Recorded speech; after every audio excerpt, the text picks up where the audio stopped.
Welcome into the NFL Opening Line Report. We got week number 12, getting you on the right side of some of these lines, sides, and totals. I am Drew Martin, joined, like always, by Teddy Covers at Teddy_Covers on Twitter. Teddy, happy Monday morning to you, man. Welcome on into the show. Hey, great to be here, Drew. We have buys this week. The Falcons, the Bills, the Bengals, the Jets, the Jags, and the Saints all on buys. So only 13 games to discuss. So we should have time at the end of the show. If you have questions, please drop your questions below in the comments. We appreciate it. We know we're on live on all these different platforms. Podcast style, you can download this on basically anywhere you download podcasts. So we appreciate all the feedback. We appreciate all the comments. And I'm coming off a good week. 3-0 NFL Sunday sweep. Yesterday, 68% in the NFL the last 8 weeks. We got a promo code today. I'll throw it out a couple of times, but 7-day all access, real simple. Use promo code TC69. Get your entire week for just $69, less than $10 a day. Again, TC69 at checkout. 7-day all access pass.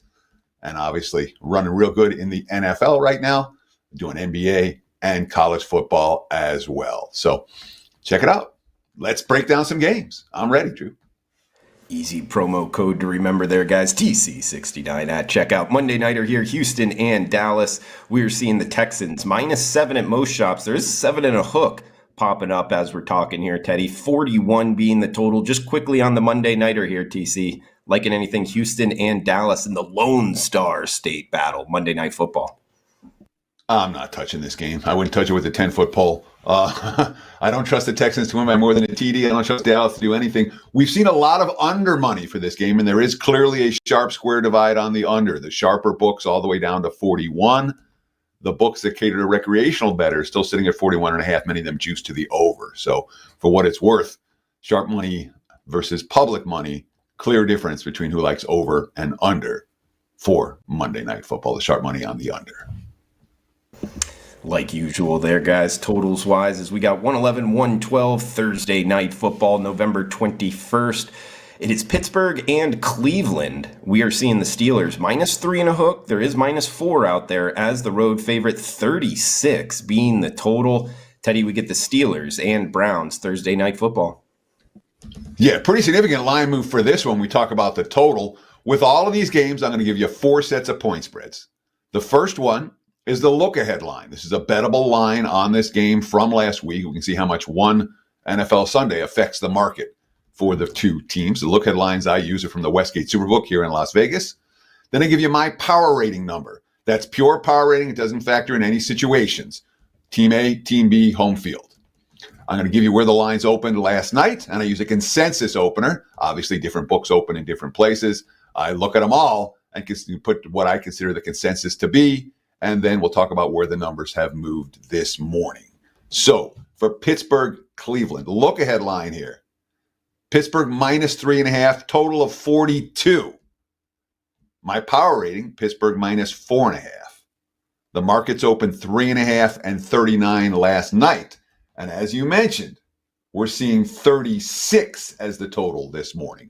So look ahead total was 42, was 39 at the open last night. It's 36 this morning. Yeah, that's a whole lot of money for Pittsburgh, Cleveland, under the number. Now, look, the Steelers, clients have just cashed back-to-back 5% big tickets winners with the Steelers over the last 2 weeks. Mike Tomlin is back on the Christmas card list. That being said, Pittsburgh's laying this week. They're not dogs, and they're laying more than a field goal, which is a very different handicap for the Steelers because they play nothing but close games. And look, it was a stout defensive effort yesterday. They forced 3 turnovers. They got the misses from Justin Tucker. That being said, that's the worst the Pittsburgh offense has looked with Russell Wilson behind center. I mean, in the red zone, 2 of 9 for 7 yards and a pick. 1 for 8 from -1 yards with a pick and 4 sacks when under pressure. And Wilson was holding the ball way too long again and again. He looked like he did in Denver last year. Other than Pickens, the rest of the receivers combined for 2 catches on 4 targets for 3 yards. 4.1 yards per play on offense. 0 for 4 in the red zone. Chris Boswell won them the game. And of course, now they're on a short week against a lesser opponent coming off 2 very satisfying wins. Defensive back to Sean Elliott. Quote, going into the week, we knew how important this game was. We knew how much talent they have on the team. I felt like we went out there, other than a couple of splash plays, we played Steeler football. Linebacker, Eldon Roberts. Everyone was out there just doing their job, and it was nothing, no superhero plays. It was more so if you do your job, you're going to fall in the right spot. I mean, Pittsburgh's defense, certainly brilliant last week, and of course, Cleveland's offense is garbage. We saw Jameis Winston chuck the football all over the field. Jerry Jeudy made plays. David Njoku made plays. Elijah Moore made plays. Cedric Tillman made plays. They were +2 in turnovers. Jameis, 395 passing yards. The best his passing game has looked all year. What happened? Well, they allowed 8.2 yards per play on defense. They had no answers for Taysom Hill, and they allowed a 21-0 Saints fourth quarter run out when the game was tied at 14 apiece. Cleveland's game in a nutshell was this. At the end of the second quarter, they're down 14-6. Nice drive down the field in the 2-minute drill. Hopkins set up for a field goal. He already missed one earlier. 32-yard field goal. No good. Are you kidding? Hopkins missing 32-yarders? But it's a penalty on defense. New life. They get shots at the end zone. 2 shots at the end zone. Fail. Hopkins 27-yarder. After missing the 32-yarder, the 27-yarder was just as bad, if not worse. That's Cleveland's season right now. Pittsburgh, a difficult team to lay more than a field goal with. Really is. Cleveland, a difficult team to back right now in any point spread range. A team who had high expectations that is nowhere near where they expected to play. Kevin Stefanski, quote, anytime you lose like we did by 21, you don't feel good about anything. Good start here, Teddy. As looking at the, great job breaking down the sidewise and totals wise to Teddy's first point, guys. As we've seen 42-36. Got to check this weather come November. Looks like Cleveland open air stadium here. Very windy, cooler with periods of rain, 25 to 35 mile per hour winds, guys. So affecting the total there, huge under money. We'll turn the page here to Sunday, November 24th.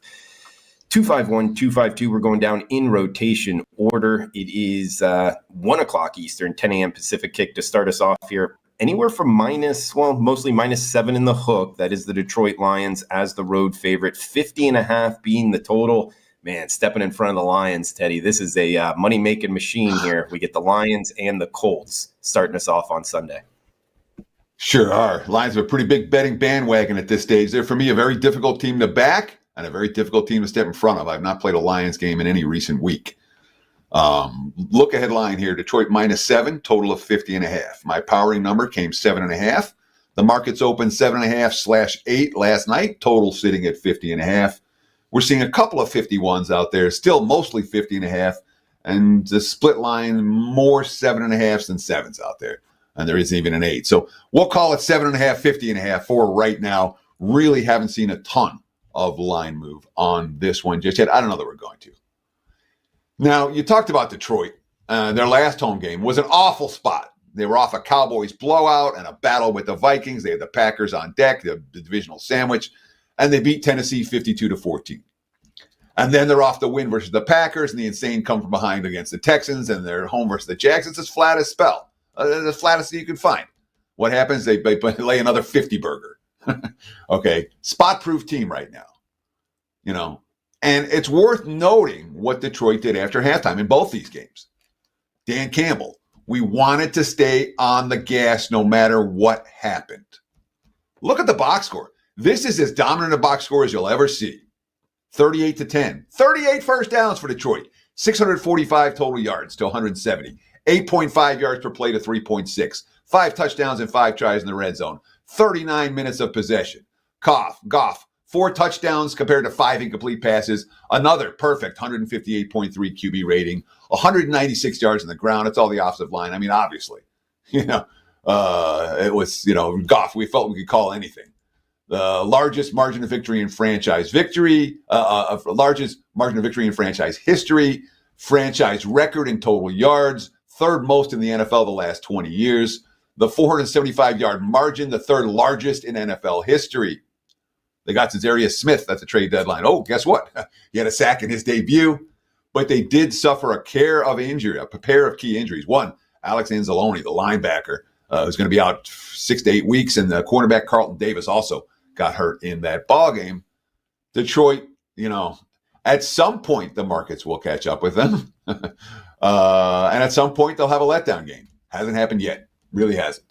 As for Indy, lots of positives from yesterday. Anthony Richardson with two, not one, but two fourth quarter touchdown drives, rallying Indy from behind.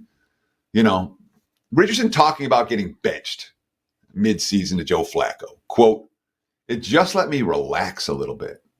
It allowed me to take a step back, clean up some things that I had to clean up, and that was really my focus, making sure when I did get the opportunity again, I was at the best of my ability and doing the right thing for the team."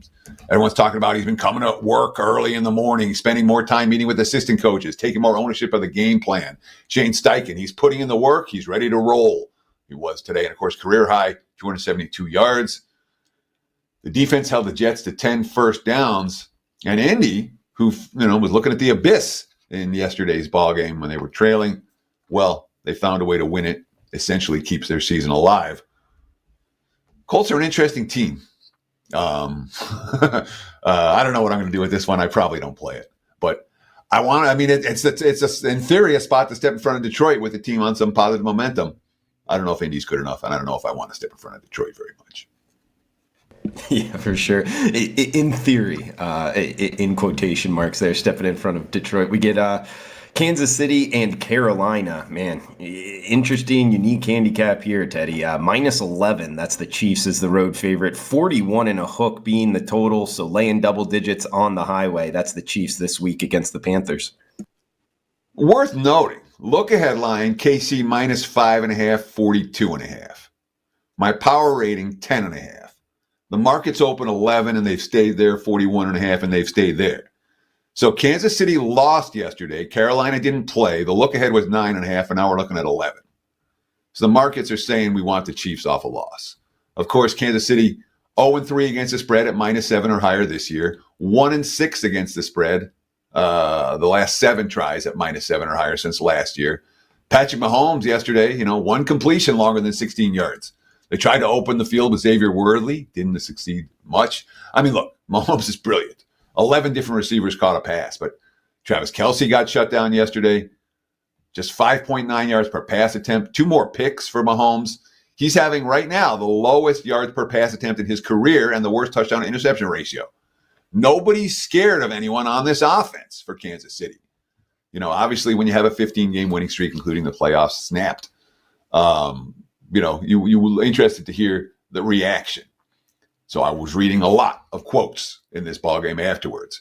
Patrick Mahomes, the undefeated team thing was cool, but that's not our ultimate goal. So we'll keep building towards that. That's a good football team. Nothing to hang your head in losing on them. We feel like we can play better, so we'll get back to work and try to use this as a spark that we can be a better football team in the end. More Mahomes. I'm hoping that losing is a benefit. I'm not going to say I or we relax, but at the same time, I felt like we were just coming away with these wins at the end of the game.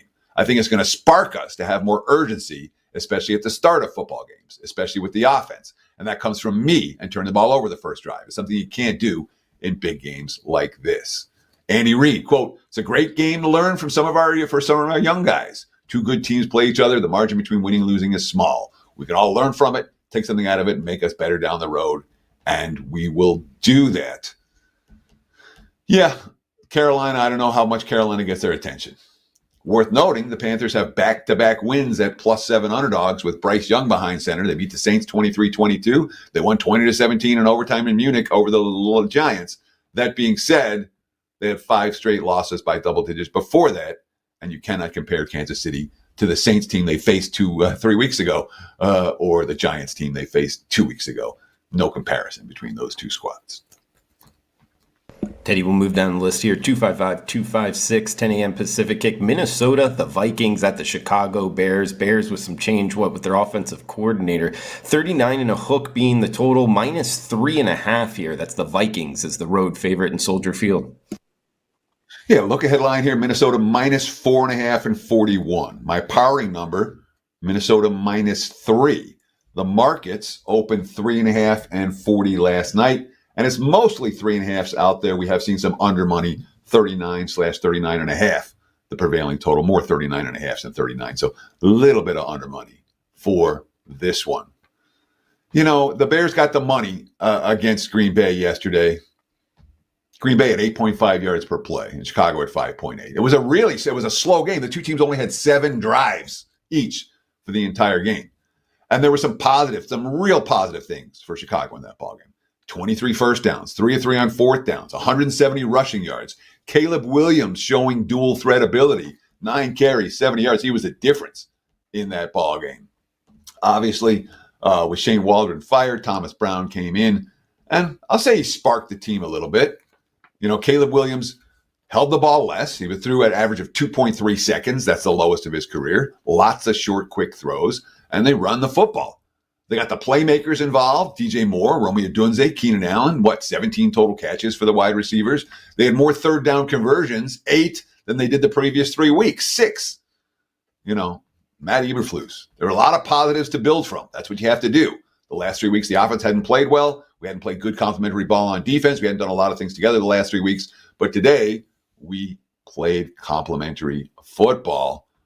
Of course, there is concerns defensively for Chicago. Most surely, they pressured Love on only 3 of his 17 dropbacks, and they're struggling to stop the run. They've lost nose tackle Andrew Billings. He's out for the season, likely to be a problem. That being said, how good is Minnesota? Look, I cashed a ticket with Minnesota yesterday with a wrong side winner. And I ain't giving the money back. But Minnesota, they couldn't run with the lead at all. 2.5 yards per carry. Aaron Jones, Cam Akers, both ineffective. They finished with 82 yards on the ground, 33 carries. Sam Darnold was under constant pressure yesterday. Again, this offense has not been the same since Christian Garrisaw got hurt, the star left tackle. They traded for Cam Robinson to replace him. The last 3 games since the Darrisaw injury, worth noting, under, and under. They were plus 10 in penalties yesterday, which was the difference in the ballgame. The defense had 5 sacks. It was a dominant performance. And Sam Darnold, whatever, he didn't cost them the game. He certainly wasn't very good. And he did some stuff in the fourth quarter to keep Tennessee from getting the ball back. As Kevin O'Connell, how Sam played in those moments was a huge indicator of a guy that had put the work in and was confident in just going out and doing his job, and also overcame some things around him to make some plays, which was critical for us. Darnold was okay, but this offense right now, the full season stats are lying. Minnesota's offensive line is a problem since Darrisaw got hurt, and the market's mostly yawning about it.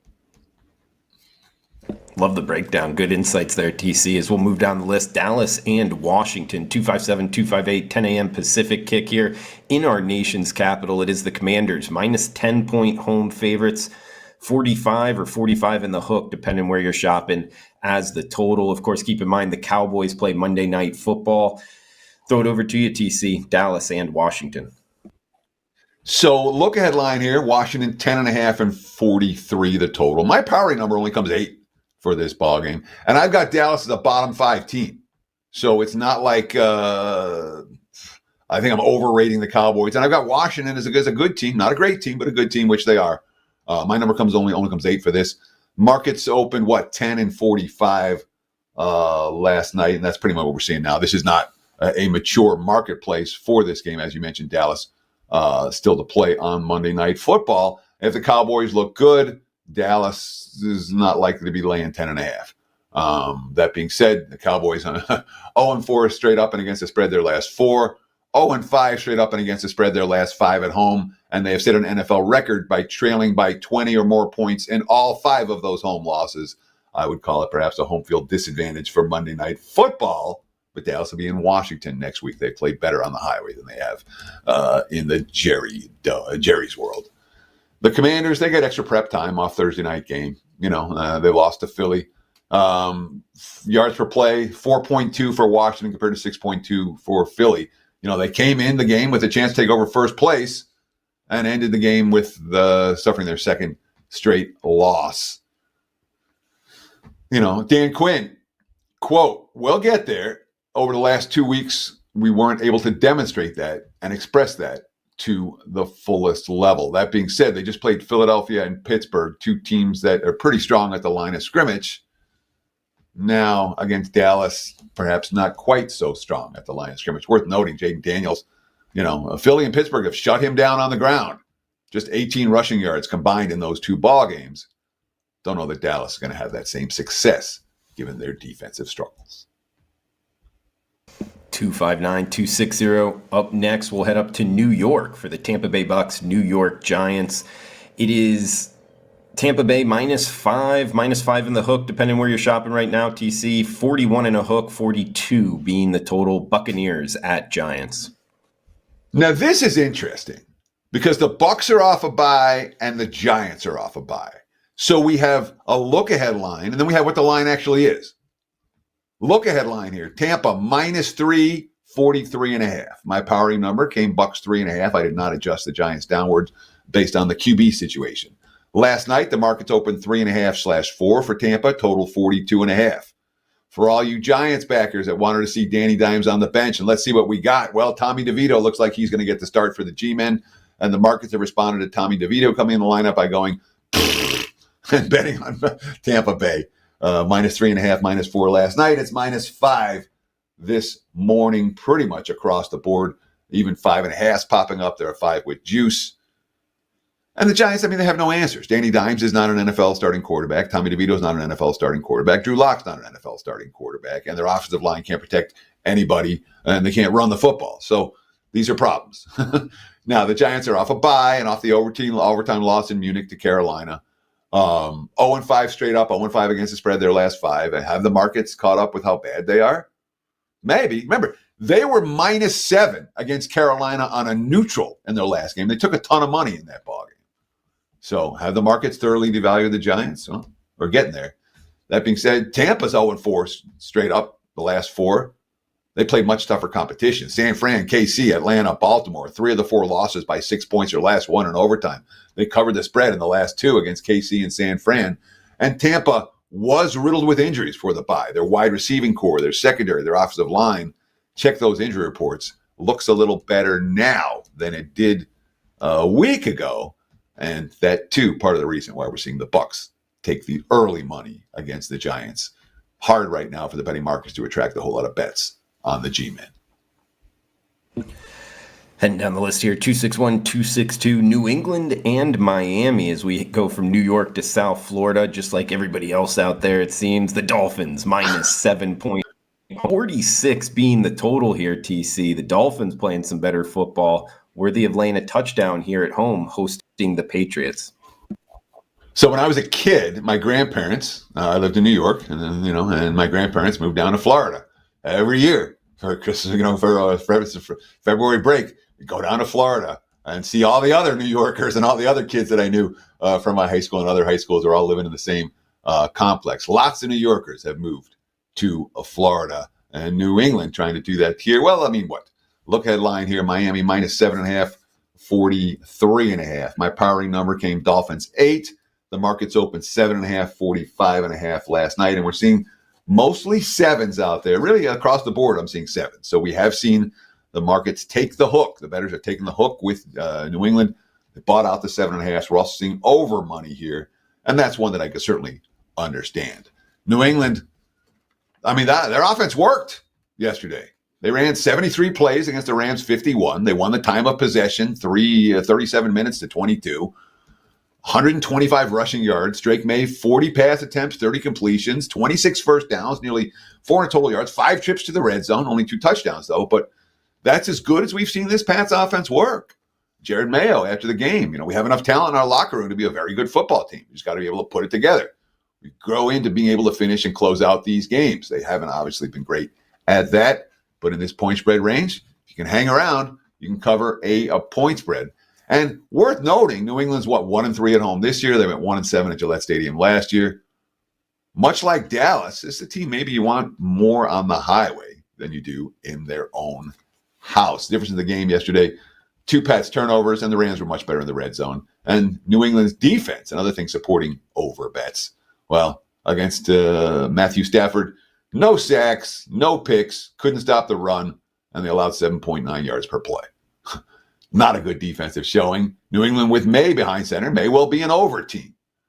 Miami, too, showing over signs. Yesterday was the best their offenses looked all year. The 34 points they scored was the most they scored since last December. and, eighth in offensive expected points over the last 4 weeks after ranking 31st without Tua from weeks 3 to 7. Mike McDaniel after the game quote, "I don't know about you guys, but winning feels a lot better than losing." So I think we're going to keep trying to do that. Nobody doesn't say keep trying to do that by margin. We've seen some battles between these two teams here in Miami. New England's not getting blown out every week anymore. They're really not. And that the early money has said the markets are seeing that. Like it, Teddy, and we'll head to Tennessee and Houston up next for the final 1 o'clock Eastern, 10 a.m. Pacific kick. 263-264 here. Tennessee and Houston Texans -7.5 as the home favorite, 41 being the total. Of course, keep in mind the Texans playing Monday Night Football here, but it is Texans hosting Titans next game up, TC. Look ahead line here, Houston -9 and 43. My powering number came Houston 7.5. The market's open 7.5, 7/7.5 last night with a 41. And that's basically what we're seeing right now, 41/41.5. This line likely to move be adjusted. Obviously, it's not a mature market because Houston plays Monday Night Football. If the Texans look good, expect to see them laying more than a touchdown. If the Texans look crappy, if they get beat, they could be laying perhaps less than a touchdown. Positive signs for Tennessee yesterday, absolutely. Will Levis, he had the perfect 98-yard touchdown pass, and you don't see many of those. 4 different receivers had a catch at 20-plus yards. 3 of them had 30-plus yard receptions. Levis is firing downfield. The defensive line controlled the flow. Sam Darnold was under pressure. The Vikings only had 2.5 yards per carry. They tried and tried again to run the football. The Titans defense held. Now, every call went against Tennessee yesterday, including a crucial one in the end zone that had gifted Minnesota a touchdown. They had an illegal formation penalties that wiped out a touchdown of their own and a 23-yard catch. Minnesota's 2 touchdown drives, both extended by penalties, including the one on the 4th down incompletion that I talked about. The key was the -10 penalty differential for that ball game. That said, Tennessee clearly played better than they had. That's a frustrated football team right now. I'm not convinced they're going to respond particularly well to adversity, and I do have concerns about that offensive line when Levis is under pressure. He does not make the best decisions. Houston's off that, 5 Goff interceptions and blown 15-point lead to Detroit on Sunday Night Football. They got Monday night here against Dallas. It's a division game, so it's not anything where we expect Houston to exhale, but they will be on a short week. And it could be an exhale spot, something to pay attention to. We'll see how much energy Houston expends in their game against the Cowboys this evening. Guys, remember the coupon code TC69 at checkout. You get a week of service here with Teddy Covers for only $69 straight off the 3-0 100% NFL Sunday sweep. He's 68% NFL the last 8 weeks. Last 2 months, guys, just short of 70% winners. That coupon code TC69 at checkout for the big savings as we're heading down to afternoon kicks here. Up next, Teddy, Denver and Las Vegas. We are seeing the Broncos. Man, looking good yesterday. -5-point road favorites, 41 being the total. So the Broncos looking good. The Raiders not so much. I guess Las Vegas is at home here. Anything with the Broncos and Raiders next up? Yeah, it's not like the Raiders have any home field edge. It'll be half Broncos fans in there. It really will. That's one of the disadvantages for having your venue in a city that other people view as a destination city. All the road games, teams are like, yeah, let's go to Vegas. And it's the truth of it. Look ahead line here, Denver -3, total of 41. My powering number, Denver -4. Markets open 4.5/5 and 41 last night. And that's basically what we're seeing today, -5, 41. There is a 41.5, a prominent 41.5 out there right now. At a leading indicator book, we could see some over money, but I haven't seen anyone else in the markets move in that direction. So Denver, as a favorite, 4-0 straight up. 4-0 against the spread. They've won that game, those 4 games, by 14, 16, 23, and 32 points. They also have a win as a dog by 19. Denver building and maintaining margins. That being said, let's see. Denver just swept the NFC South, which is the worst division in football, by a combined margin of 125-37. So they've been beating up on the Raiders are weak. Last 5 games for Denver. 3 wins by 2 touchdowns or more, 1 blocked field goal loss to Kansas City, and they're the 1 bad game at Baltimore. Bo Nix yesterday, 4 touchdowns, only 5 incompletes on 33 attempts. He was only sacked once. 9 different receivers caught a pass. Bo Nix has thrown only 2 interceptions in the last 9 games, and Denver is 6-3 in those contests. All right. The only rookie in NFL history to throw for 200-plus yards with 2 or more touchdowns in 4 consecutive home games. Well, there's Bo Nix and some guy named Peyton Manning. Rookies to post 4 games, 70% or better completion rate, multiple touchdowns, no picks. There's 2 on the list in NFL history. Dak Prescott as a rookie, he was great as a rookie, and Bo Nix. Defense had 4 sacks on Cousins. They allowed only 2.5 yards per rush, 4-4 red zone defense. Raheem Morris talking about Denver. You know, I love the quotes where the one team is talking about the team they just faced.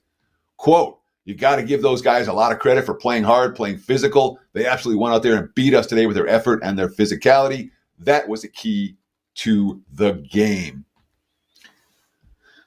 Yeah, Denver's playing good ball, and they've been undervalued. Will they continue to be? I don't know. There were positive signs for the Raiders yesterday. You know, the offense worked better under interim coordinator Scott Turner. He called plays from the press box. We saw OC Luke Getsy get fired. The OL coach got fired. The quarterback's coach got fired during the bye week.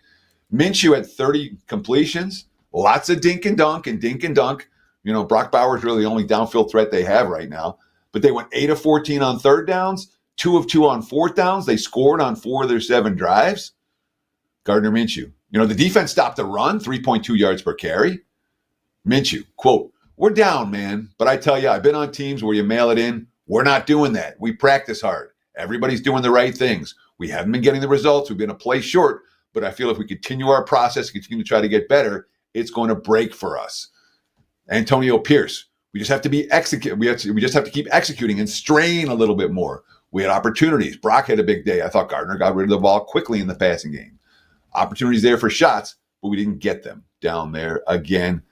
Pierce certainly under a little bit of fire, but the Raiders, you know, I know they lost, and I know they didn't cover the spread, but they played competitive football yesterday, and that's at least a positive sign for a team that sometimes this year has lost contact. Teddy, doing this show with you for like 10 years now, listening to you talk about Bo Nix, and then on the other side, Minshew playing competitive football, scoring on 7 of their 14 drives. Does that 41 look short to you as the total? Not given Denver's defense and not given what the Raiders were able to do against the running game yesterday. So okay. No, I'm not in a rush to play this one up and over the total. Denver's defense is good. All right. Okay. And the Raiders offense is not good.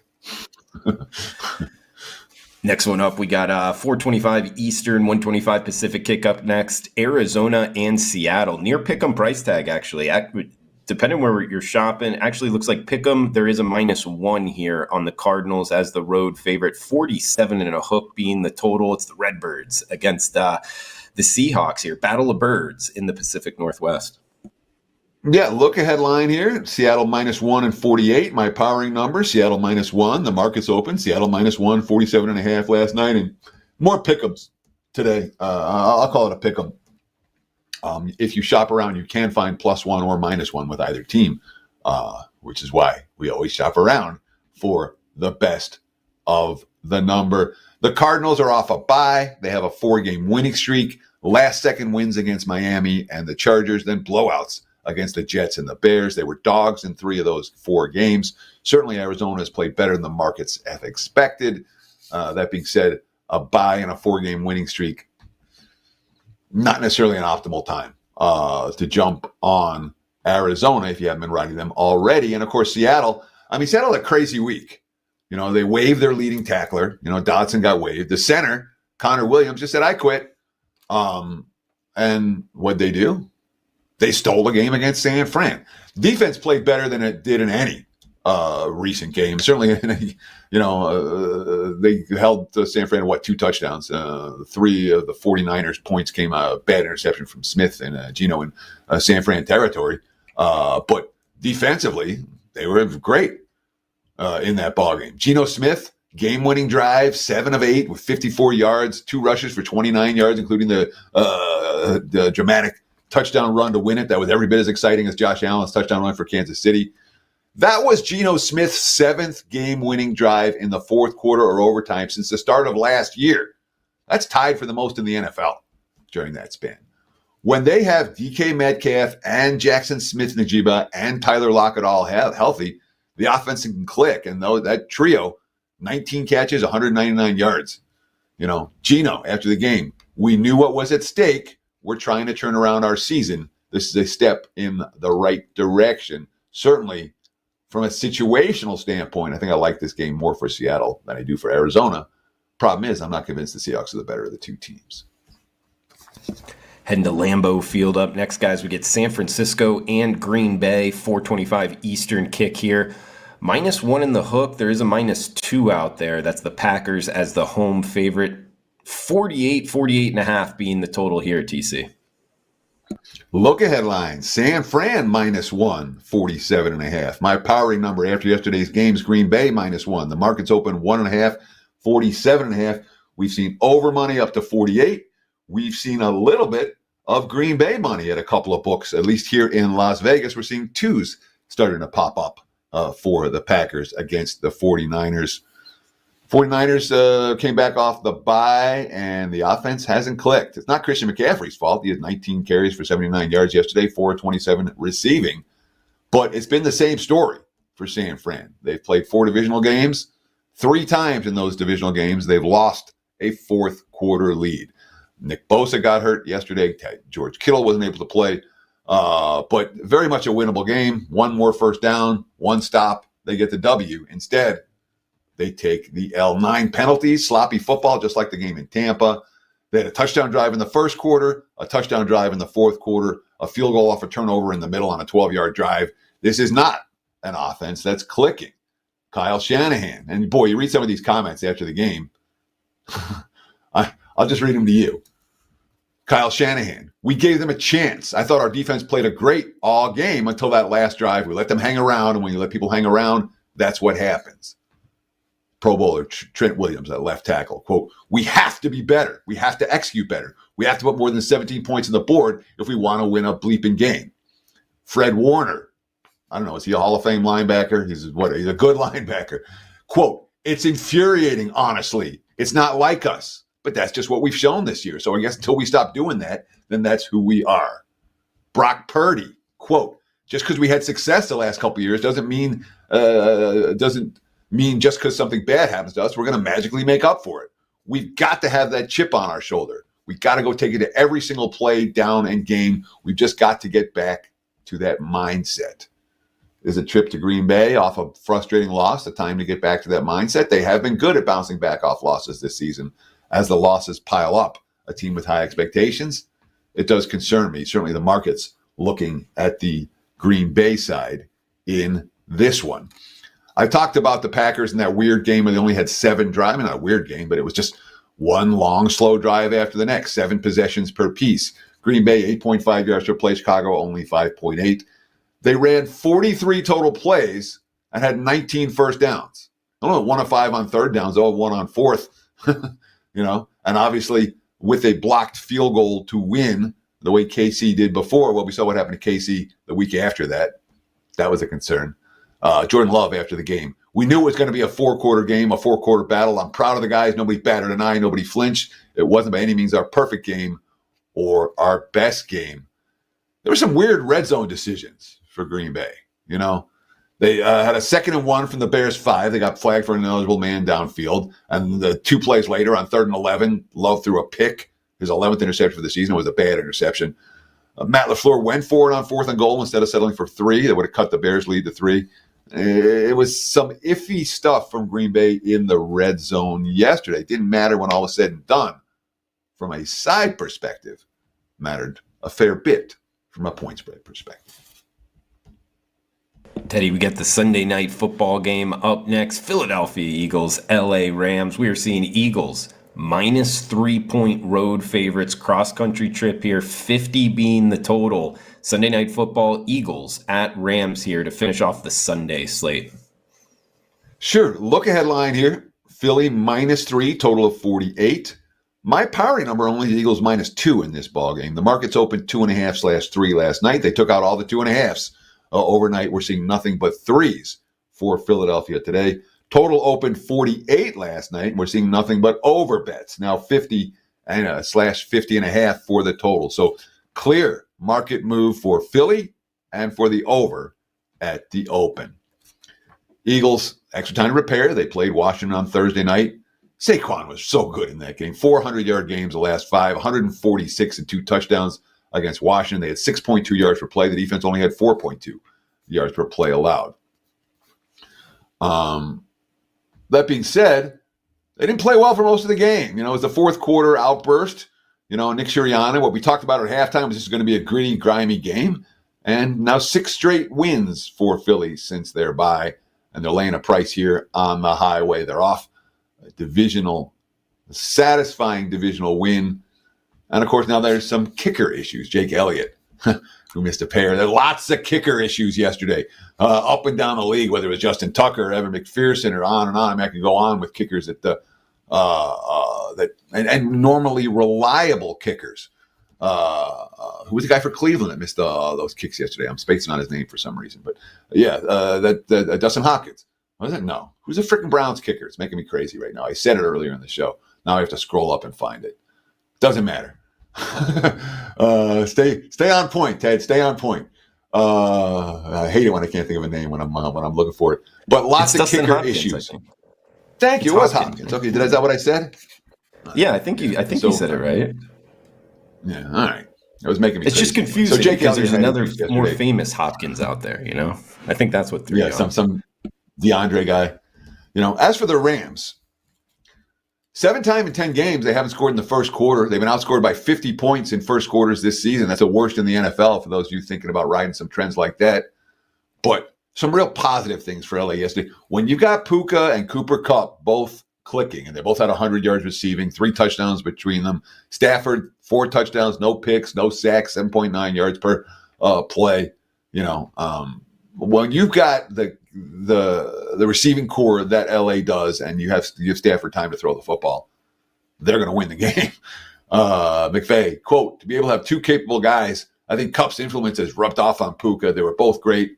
They were instrumental in today's win. The Rams didn't turn the ball over for the first time since week 3, although the difference in the win against New England was the 2 pass turnovers and the Rams better in the red zone.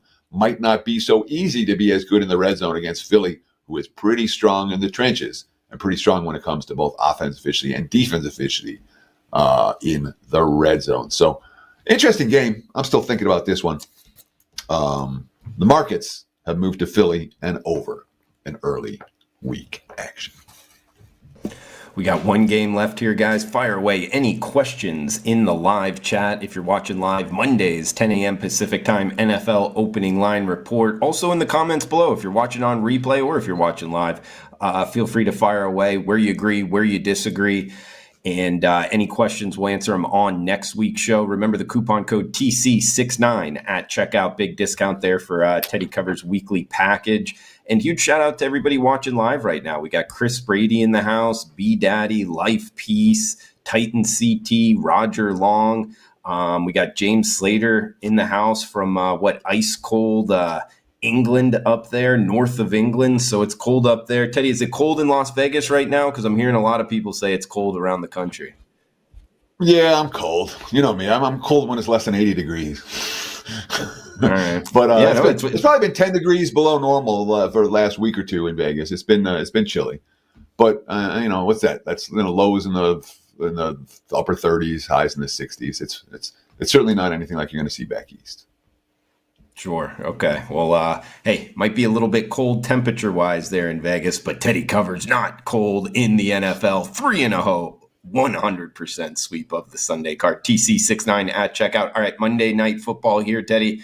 273-274, Baltimore Ravens, LA Chargers. Ravens, minus 3-point road favorites, 50 being the total. Monday Night Football here to end the, Week 12 slate, TC? Look ahead line, Baltimore minus 3.5, total 47.5. My power rating number, Baltimore only -1. I've been off market on the Ravens, and it's served me well. of late. Certainly did yesterday. The markets opened 2.5/3 last night, and they took out the 2.5s. It's Baltimore -3 everywhere. 50, the total. Again, this was 48.5 at the open, 47.5 at the look ahead. So the markets do like the over in this one. Concerns about LA's defense when they face a real offense, and lots of concerns about the Ravens defense, even though they played better yesterday. Baltimore, for an over team, I mean, look, they allowed 4.1 yards per play on defense and held Pittsburgh out of the end zone in all 4 red zone tries. So those are positive things for a defense that has had lots of problems against the pass this year. They did not have problems against the pass in yesterday's ball game. Some of that was Pittsburgh's game plan. Some of that was different scheming by the Ravens. Either way, it was a pretty dramatic difference from what Baltimore's pass defense had been versus what they looked like in yesterday's ball game. That being said, the Ravens, lots of sloppy play, 12 penalties for 80 yards. Justin Tucker, who has been the best kicker in NFL history, the best kicker I've ever seen. That includes Adam Vinatieri. Justin Tucker's multiple field goal missed yesterday. And the field goal misses affected the whole game, deflating for the offense. Now you continue to trail. And when you have 2 misses and you lose by 2 points, it speaks volumes. Lamar Jackson, Pittsburgh's defense has given him trouble, obviously. Season worst, 48% completion yesterday. The 2-point conversion try, which is the most important play in football, which every team should have down. I mean, it is the most important play in football. That was an awful 2-point conversion try. It was good for my bankroll. But from a Baltimore standpoint, from a Lamar Jackson standpoint, it wasn't pretty. The Ravens turned the ball over 3 times after not committing a turnover in their previous 3 games. Season low in points, 16. Season low in yards, 329. Lamar Jackson, we had a lot of slow starts, if anything. A lot of penalties, turnover, stuff like that. We can't have that in these type of games and in this environment. It's a division game. More Lamar Jackson. Our defense played great today. They held a great offense to 18 points, and we just scored 16. We've been putting up these points all season long. That's annoying. It is annoying. And obviously, they've 1-7 their last 8 versus Pittsburgh. It's not like they've had a problem bouncing back the next week. Interesting thing happened for the Chargers last night, though. Dominant first half. Come out in the second half, kick another field goal. They're up by 3 touchdowns. I'm like, this game's over. And then the Chargers are like, oh, what's going to happen? Chargers going to Charger. What they have? They had 2. What they have? They gave up a touchdown, and then they had a punt, and they gave up another touchdown, and then they had a nice drive, but it turned it over, and then another touchdown. And next thing you know, it's a tie game, and the offense knows they're working, and Evan McPherson's kicking field goal. But instead of the Chargers going to Charger, it felt like the Jaguars lost in the playoffs 2 years ago. It really did. Instead of the Chargers going to Charger, the Bengals chargered. McPherson missed field goals. Herbert guided them down the field, and they won the game at the end. That's a positive sign for a team that hasn't faced much quality competition this year. I think you know already which way I'm leaning for Monday Night Football. Great analysis, Teddy. Like it, man. We got some questions here in the live chat, guys. Roger Long, thanks for chiming in. Will Nico Collins coming back juice the Texans offense tonight? Any thoughts on that, Teddy, on Monday Night Football? And I guess on next week. And I'm going to shout out Roger Long, okay, in particular. And a lot of you guys in the chat week after week. Roger Long has been watching stuff as long as I can remember. I don't know how I met him. I might have met him once at something. But the name I know, there's so many guys whose names I know because for years you've been watching, commenting. I appreciate it, Roger. I really do. And I'm sure Drew's going to drop another couple of names that we know or another name. I mean, thank you guys for your continued contributions and support for the NFL Opening Line Report and all the other programming we do here on the Wager Talk YouTube channel. When it comes to Nico being back tonight, the bigger issue for Houston, in my opinion, when it comes to the struggles in the passing game in recent weeks, the receiving corps has been banged up, but the offensive line hasn't give Stroud time enough to throw. And that's the bigger issue of the do they have receivers? Do they have protection? Protection is the one I'm more worried about tonight. Nico helps. Sure, he helps. But if Stroud's under pressure like he's been each of the last 3 games, he's been under heavy pressure, almost half of his dropbacks. That's a concern here if you want to lay with Houston. Teddy, we get James Slater in the house from cold north of England. Does Teddy have any early thoughts regarding the games on Thanksgiving Day? And if so, are there any trends for betting Thanksgiving NFL games that you pay attention to? I haven't even looked at this is how it works on Monday morning. All right. Mm-hmm. I'm focused on this week's game. Later in the week, when I'm looking at the look-ahead lines, I'll start to look at next week's game. But I haven't thought about Thanksgiving games. Trend-wise, I'm sure there's something. Look, Ralph Michaels is great with the trends and angles. At Cal Sports LV on Twitter. I'm at Teddy_covers. Drew is at Drew Martin Bets. We're all good follows, but Ralph is an excellent follow for stuff like that would help you much more with the trends and angles than I do. This is what I do with trends and angles. I see something, I write it down, and I pay attention to it. But Ralph's the one who's creating a lot of this stuff. So I would encourage you to follow him on Twitter, again, at Cal Sports LV on Twitter, at Drew Martin Bets on Twitter, at Teddy_covers on Twitter, or X. Sorry. And I'll throw one in out there. Thanks for the question. Is just like preparation time. That I think that's a repeatable stat to keep in mind. So if a team plays Sunday and then they come back and play Thursday, how do they do on short prep? Them, their coach, their coordinators, things like that. I would look at a trend like that for Thanksgiving. Sorry, Drew, just let me jump in. Yeah. Just because there is, you have your standard Thursday night football stuff, which is bet against rookie quarterbacks, bet against rookie head coaches. Exactly. And that's good. Yeah. That's for Thursday night football. The guys who experience matters. But the NFL's Thursday product is not a good product. All right. There's a ton of randomness. Most of the Thursday games I get involved because I'm betting against somebody. Either the coach or the quarterback when it comes to Thursday night. So that tends to be what I do for Thursday night football. Teddy, we get a question here from B Daddy. Is teasing totals worth doing in the NFL? A friend and I discussed this yesterday. I guess the rule of thumb would be only Wong teasers in the NFL. However, I don't know. Throw the question out there, Teddy. Are things changing? Teasing totals in the NFL. B Daddy's another guy who's in the chat every week, who's in the comments every week. Thank you. Really. I'll leave it at this. I've been in Vegas for 27 years. I've gotten to know a fair few guys who make their living just by betting. No pick selling, no anything, just bet. And they're mostly the type of stuff they bet is not necessarily what you and I are betting. They're betting a lot of stuff where they have no opinion, but the market's off here or the market's off there. They're betting like a pro. Johnny the Greek does a lot of stuff like that, where there's no opinion on the game, but I'm gonna lock in and grab this number. And there's something to be said for that as a betting strategy. But